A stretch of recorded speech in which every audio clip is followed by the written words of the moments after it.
Hey, all you cool cats and kittens. See what I did there? See? I'm trying to stay socially relevant.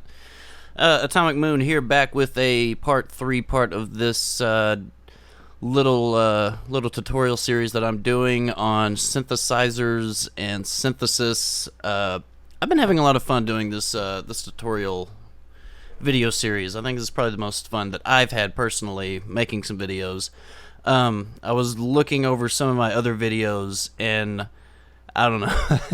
I don't know how confusing I am with all of my descriptions and everything that I'm using to try to show you guys this stuff. But hopefully you're kind of following along. Hopefully I didn't lose you. Once again, this is part 3. If you haven't seen the other 2 parts, I would recommend going and checking those out. 1 second. Okay. Yeah, so this is going to be part 3 of this series. If you haven't seen the other 2 parts, please go watch those. But this is the video where I'm going to start try to kind of bringing things together, and hopefully the techniques that I'm talking about and the different things that are inside of the synthesizer will start making a little bit more sense. What I want to do in this video is to go through some different presets and just kind of pick some at random and see how they sound, and then go through them and just kind of explain what exactly is going on to make the exact patch. And I kind of mentioned this in my last video, that this is a very good way to learn a new synthesizer. If you have a new synthesizer that you're trying to figure out, the first thing I would recommend is go look at a manual. But I mean, we all know nobody looks at manuals anymore, and myself included. But if you have a new synthesizer, just go through the presets and tweak around with the little knobs. There's really not an exact science to all this. It's really just messing around with the knobs and seeing what they do, and hopefully from that you're able to kind of understand enough to where you can adjust the sound to fit your song or your project, which is really what this is about at the end of the day. So let's just jump into it. Okay, so I'm going into the Prologue preset selection, and I'm just gonna pick something at random. Let's go to, I don't know, Aquapot. What is that?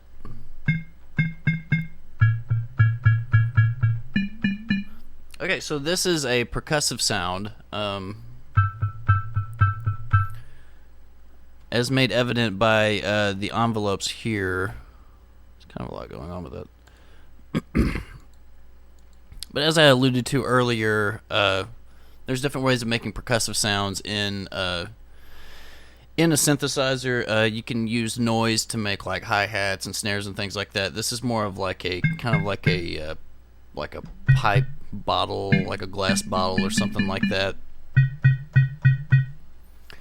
And yeah, so basically how you would do that, or what's going on in this patch, is basically just very sharp attack and very sharp decay. So that's just kind of like, the very start of the sound, and then it immediately fades out to give it just that sharp volume or whatever. They're using 3 oscillators on this patch. Partial prime, which is kind of a waveform that's kind of unique to this particular synth. Basically, if you go through the partial prime, you'll just see kind of the different the lines here kind of represent where in the frequency spectrum these wavetables are going to take place. Okay, so as you can tell by the partial prime 2, where is that?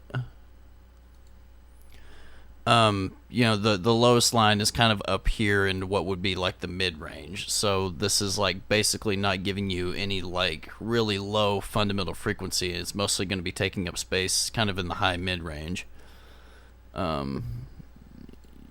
Like that one's a little bit more spread out. That one's, yeah, more like a sawtooth. But if you have if you have a preset, you know, it's kind of cool just to go back and mess around with the wavetables to see how the different wavetables affect the sound. So that one's not really doing too much. See, that just switching the first one to a partial octave kind of almost gives it more of a steel drum sound, you know.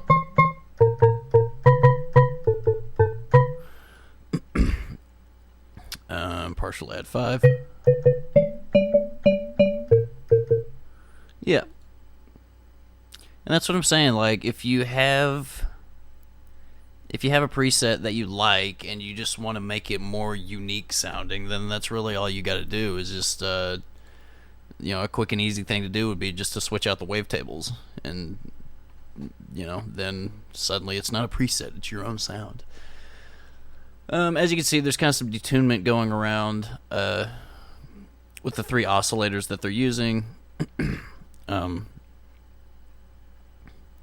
Yeah. Little bit of delay going on here, a little bit of flanger. If we turn off the flanger, it's gonna. I guess it's not really on there too much. Kind of some stuff going on with the envelopes, to kind of add some modulation, I guess, to kind of with percussive sounds, you add a lot of sharp modulation to kind of give it its impact and its I don't know, its percussive nature, I guess. I'm not an expert in making like percussive sounds and synthesizers, even though I do have a dance kick tutorial. You should check that out if you haven't. But let's move on to a different patch. Band bass. Let's check this one out.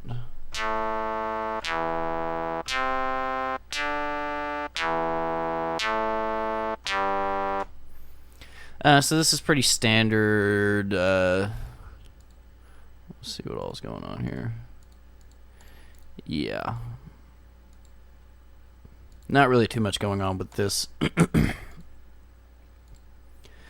With this patch, this is basically just a sawtooth going with a square wave into this bandpass filter. The bandpass being a filter that's going to cut the highs and the lows, and it's basically just going to give you the middle frequency, and you can control how much of the middle frequency it's giving you and how much. Yeah. Emphasis, the resonance is up, so this is basically just kind of a curve in the middle of the frequency spectrum that's giving you the sound, and then all the other sounds are negated. And the sharpness of the sound is coming from the attack and the sharp decay. Well, it's not a super sharp decay, but it's pretty sharp decay. But also with the cutoff. The cutoff is also routed to the volume envelope right here. And that's a pretty common technique that's used if you're making a sound that has like a modulated cutoff like this one does, and like a lot of different sounds do. A common technique would be to have your volume envelope also routed to your cutoff. So like if we switch this away from a band pass and we, you know, made it into a low pass, and maybe tick that decay up a little bit.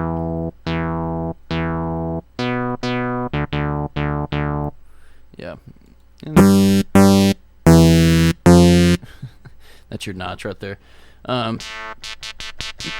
Yeah. Let's move on to a different one. Let's bell strings. Let's check this one out. Let me turn this up a little bit.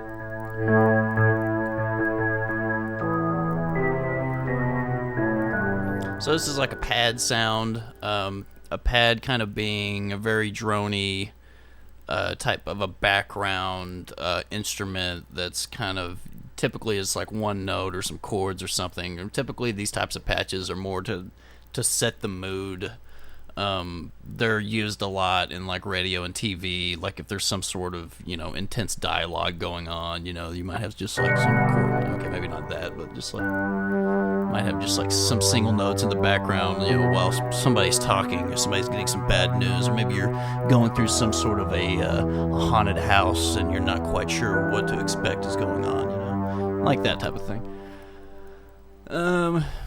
So the breakdown on this is 3 oscillators in total. This first one's pitched an octave down. The second one is pitched. It's not pitched. It's basically it's not pitched an octave down or an octave up. It's just at 0. But it is fine tuned to go up a little bit, so it's a little bit sharp, but not like a full semitone sharp. Okay. And then the sine on the very end is pitched way up high. It's at 47 semitones, so that's like almost 4 octaves. Okay, and that's what that really high pitched sound is. So if I take these down, you'll get just the sine by itself, and that's how you would get like a whistly. If I wanted like a whistly type sound, I'd maybe have my sine pitched up and then a portamento on to kind of give it some glides.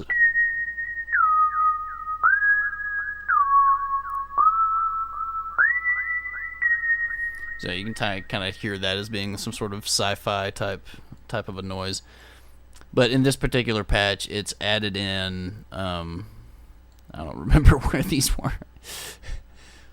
In this particular patch, it's something that's added in really to kind of give it it's just an added layer in the patch to kind of give it some high-end information. So I don't think I put those back right, but whatever.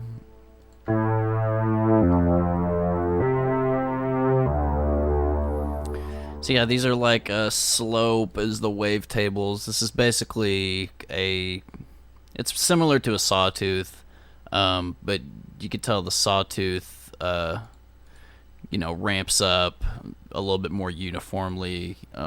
Slope, what is it, slope 2? Yeah, this is kind of just maybe a little bit more of a gentle slope. But as you can tell, the slope on here, there's definitely a lot of different waveforms just in the slope. And then there's negative slope. Negative slope is gonna like kind of take away the low end. So I guess what it is with the slope is it starts out kind of harsh and then kind of gradually as you go along kind of takes away the high end. The negative slope is going to start, it's going to basically be taking up information in the high mid-range and not so much in the low mid-range. Yeah, something like that. So just for experimental purposes, I'm going to take the slope 2 that was originally on there, and then I'm going to take the negative slope and, I don't know, throw like a 3 or something on there and see just how does that sound.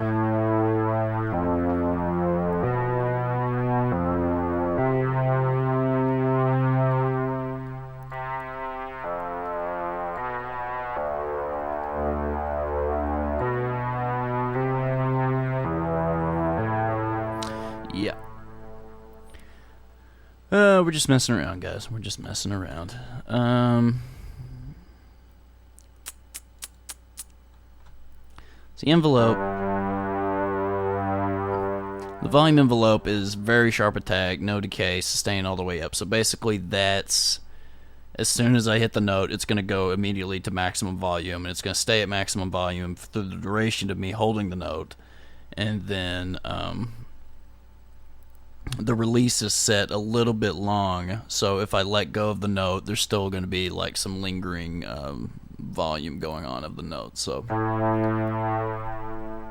as you can see, when I let go of the note, it's the note's carrying on. If I put the release at 0, the note would end as soon as I let go of the key. So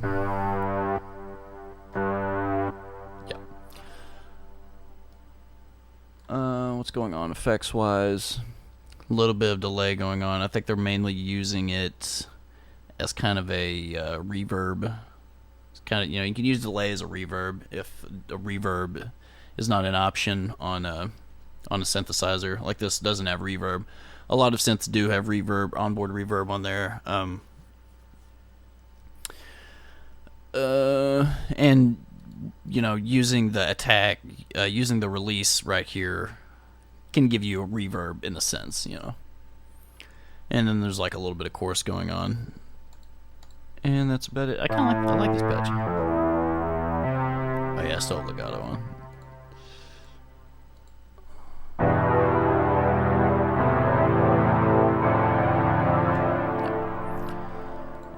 Okay. Let's scroll down a little bit. What's Desperado? That kind of sounds good.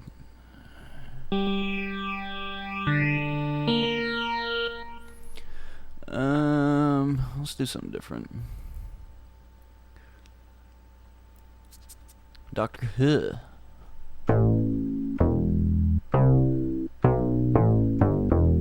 So this is like a pretty standard bass. It's got sine waves. Typically, if you're making a bass, a sine wave is going to be the way to go. It's gonna give you a lot of low end frequency if you detune it, but then it's also not going to take up too much room as far as, you know, your mids and your highs. So sine waves, very popular for making basses.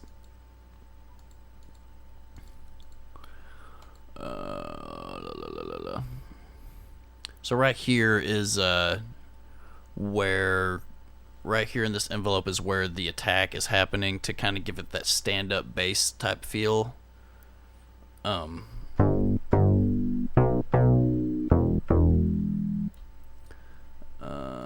If I just...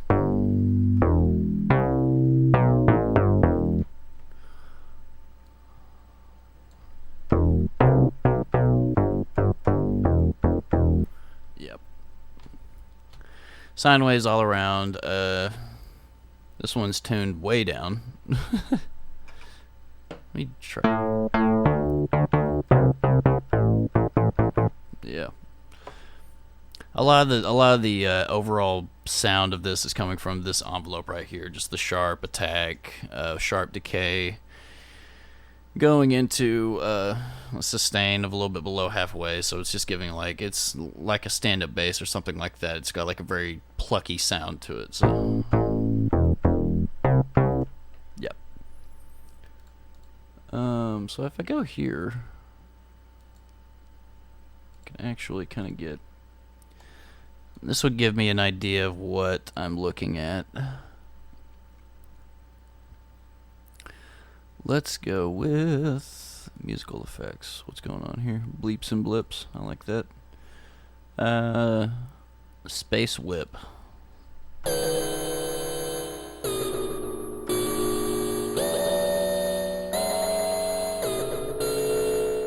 So you can see this one's kind of a patch that's like a little bit more sound designy. Probably be more something for radio and television, you know, something like that. So we got a vowel sound. They're using 3 oscillators: a vowel sound, a formant 8, and a formant 2. So the vowel sounds are kind of designed to sound like a vowel. This one has all the different vowels. Yeah, A, E, I, O, U.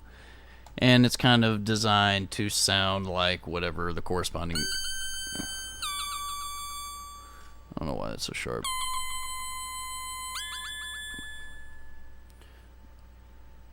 Okay. Anyway. I think it's the wave mod. If we take the wave mod off. Yeah, I don't know. Anyway,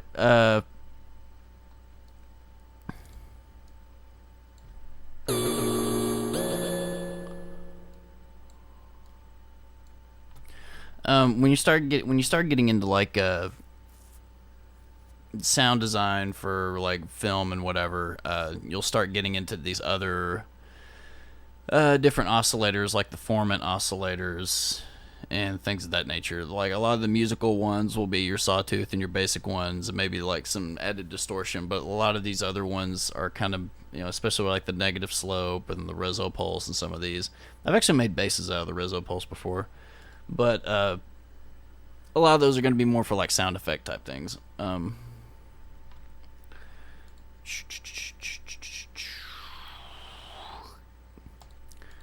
And yeah, there's a little bit of effects going on here.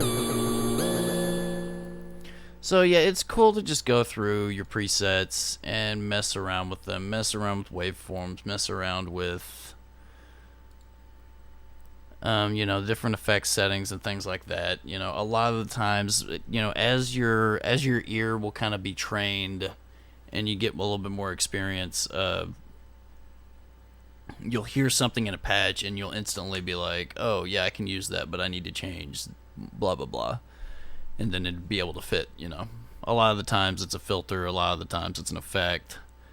Maybe you'll have a patch that's really wet and you would want it dry, maybe so you could process it later or something like that.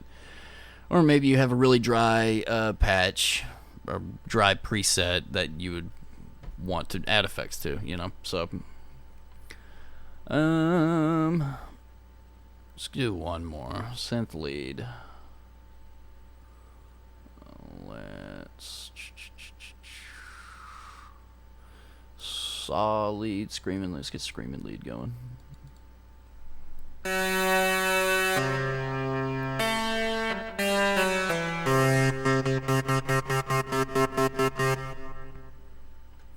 So this one's got some pretty heavy distortion. With this particular synth, the distortion will clip out really easily on this synth. So like it's added distortion a little bit, it's like 60% drive on the distortion. The level's like way down at -17, and the patch itself is like -40 decibels. Not all synths are going to be like that. A lot of them will have a distortion effect on there that will actually limit it as well as distorting it, but this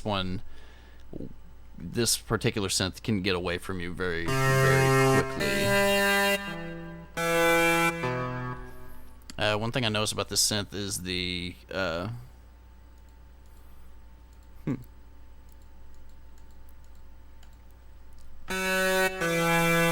was gonna say, like, sounds like it's ramping up, but going through the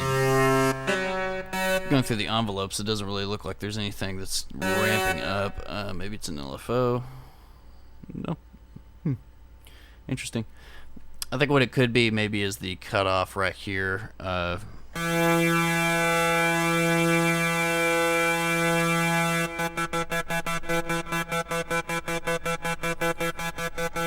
Yeah, I don't know.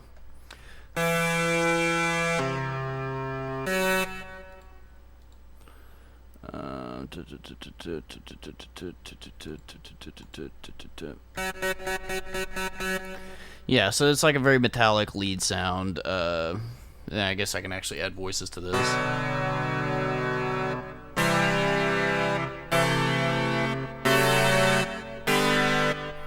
Yep.